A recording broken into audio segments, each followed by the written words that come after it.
What if I told you the Persians actually won the Second Greco-Persian War?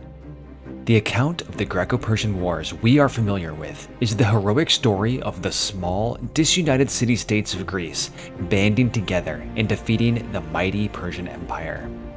It's an almost foundational myth of our civilization, an underdog story about the fight for liberty. But in this video, we will turn the story around and see the wars through Persian eyes. Let's go back to the starting point of the conflict between Persia and the Greeks. We have to start in the region of Ionia, where the Achaemenid Persians first encountered the Aegean world of the Greeks. Previously, Ionia had been under the control of the Kingdom of Lydia, but around 550 BC, Persia finalized the conquest of Lydia, and that included the Greek cities of Ionia. These Greeks, who the Persians called Yauna after the Ionians, were just one people in the vast empire of the Persians. There were also Medes, Elamites, Babylonians, Assyrians, Scythians, Parthians, Indians, and Egyptians, just to name a few. When we look at the Greco-Persian Wars from the Greek point of view, the conflict happens at the center of the world. But from the Persian perspective, the entire series of conflicts occurred at the periphery. But Ionia was important to Persia, and it's here they encountered the chaotic environment of the politics of the city-states of the Greeks. It quickly became apparent that Persia could be a power broker for the inter-city conflicts, and many Greek cities sought intervention or assurances from the Persians. One such city was Athens. In 507 BC, Athenian delegates came to Sardis, the capital of the satrapy of Lydia, and asked for an alliance with the Persians. See, Athens had been undergoing a series of political upheavals for the past several years. In 510, Athens had exiled its tyrant, named Hippias, with the help of the Spartans. Hippias had fled to the Persian court at Sardis. The new leader, Isagoras, was very pro-Spartan, but when he forced a prominent noble family out of the city, the people revolted and toppled him. Cleisthenes, who came from that noble family, was elected as archon now, and he instituted reforms to enfranchise the common people, establishing democracy in Athens. So what does that have to do with Persia?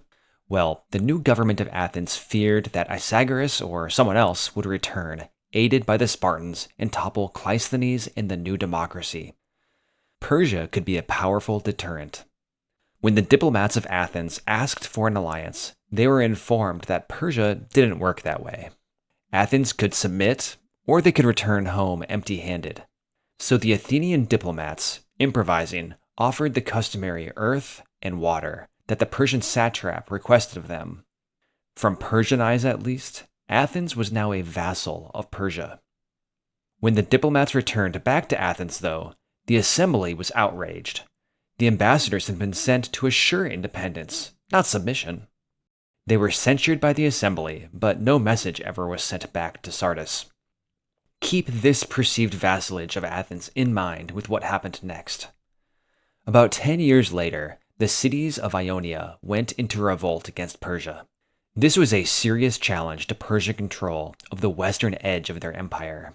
Not just Ionia, but Caria and Cyprus revolted as well. As the revolt began, Athens, who considered themselves kin or cousins of the Ionians, supported the rebels with 200 ships. With the help of the Athenians, the Ionians had sacked the city of Sardis. This was their high watermark, though, and Persia slowly restored order over the better part of 5 years. The Persians showed restraint in their punishments of their subjects. The same cannot be said for Persia's response to Athens. Soon after the Ionian Revolt was ended, the Persian king Darius decided to deal with the Athenians. They were guilty of a double offense: aiding rebels and betraying their overlords. Remember, ever since 507, when Athens had offered earth and water to Persia, the Persians considered Athens a subject of the King of Kings. They were guilty of causing chaos, aiding the rebels, and lying, breaking their oaths of loyalty to Persia. So it's no wonder Darius was committed to punishing Athens. The Persian king's divine mission was to establish order and truth.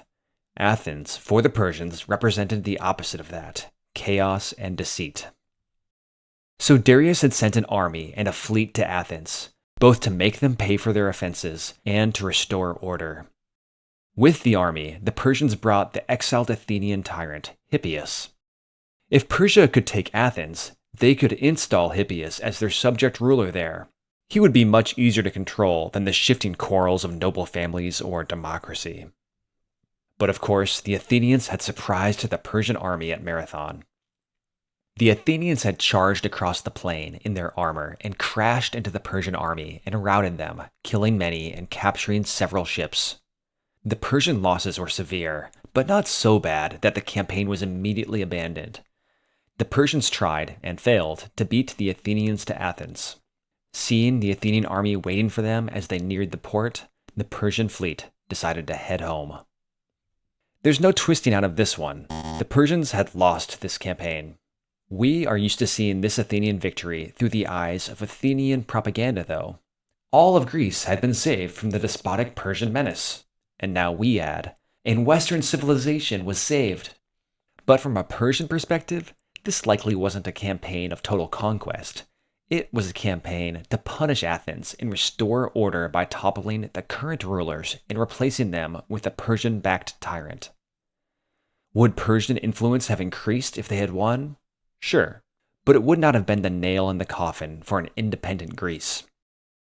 Now adding embarrassment for this loss to his list of grievances against Athens, Darius began to plan another campaign against the Athenians.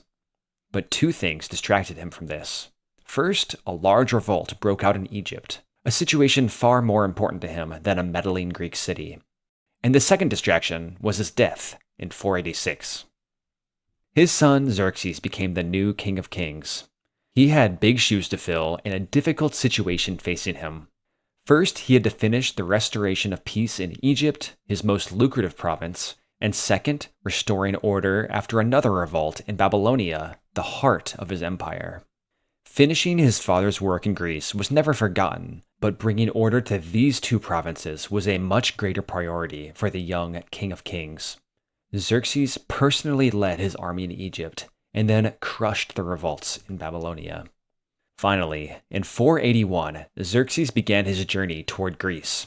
Herodotus and later legend present Xerxes and the Persians as intent on conquering all of Greece.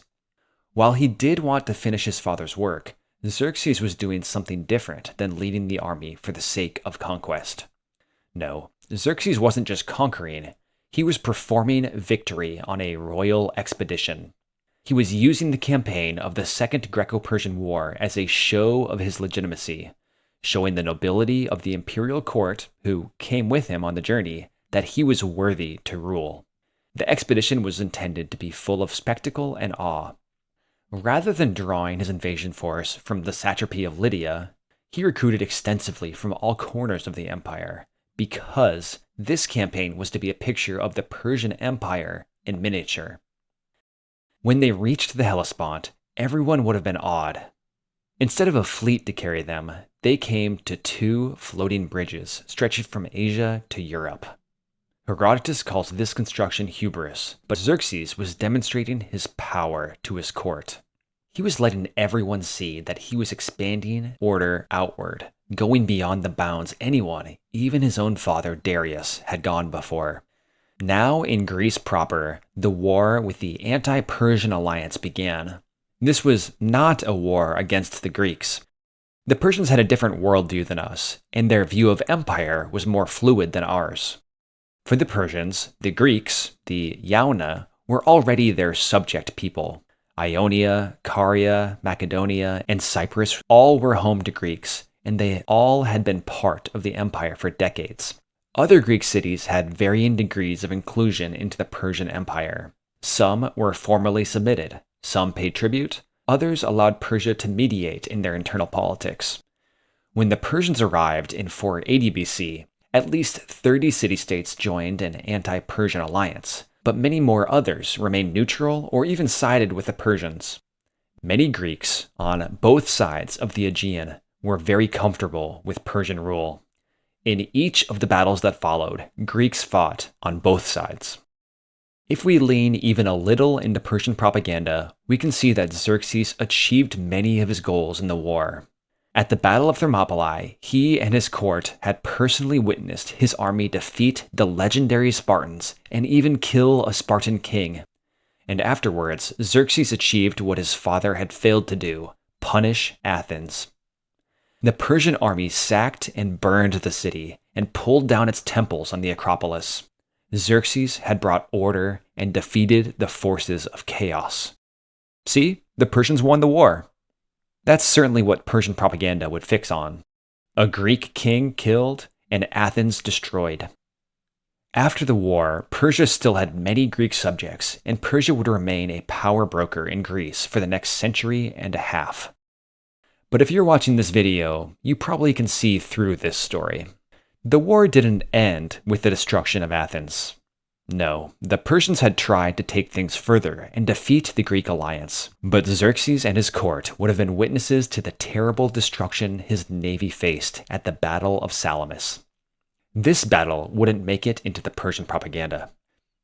Instead of the slow and regal march the expedition had taken on the way there, Xerxes and his court now rushed back toward the crossing to Asia, so as not to be trapped by the allied Greek navy. Once they were safe back in Sardis, though, everyone could be reminded that the small loss at Salamis was inconsequential compared to the victories Xerxes had achieved. So that's the story from a Persian perspective, and credit given to the Persians at every turn.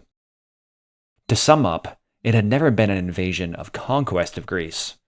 The Greeks were already subjects to Persia, to one degree or another. It was a royal expedition to demonstrate Xerxes' fulfillment of his kingly role and demonstration of his legitimacy and power. And for his Persian audience, he had succeeded. I think this Persian perspective has value in explaining the motives of Xerxes, but I have a few pieces of pushback because I don't think it is the full story. We shouldn't believe all of the imperial propaganda. First, Xerxes' war goals were clearly not met. If they had been, the Persians could have packed up and headed home after the burning of Athens. Second, after the Battle of Salamis, when Xerxes fled back to Sardis, the entire army didn't follow him. Left behind in Thrace was his general Mardonius, with a large veteran corps of his army. If it wasn't a war of conquest, what was Mardonius doing? The royal expedition had left. Clearly, Xerxes wanted not just to show his court how great he was. No, he wanted to increase Persian control over Greece. Mardonius wasn't just defending Persian territory either. He came back south with his army and reoccupied Athens in early 479. This can't be explained away as a royal expedition. Mardonius was there to conquer, and in this he failed mightily. At the Battle of Plataea, Mardonius was killed and his army destroyed. Third, on the same day or soon after, the allied Greek navy landed in Ionia, and at the Battle of Mycale, they crushed the remnants of the Persian fleet. The risk of another Persian invasion was gone. Much of the Ionian coast was freed from Persian control. So Xerxes' invasion not only failed, Persia lost territory due to the war. This was no Persian victory. Thanks for watching. If you've enjoyed this video, please subscribe. I'll see you next time.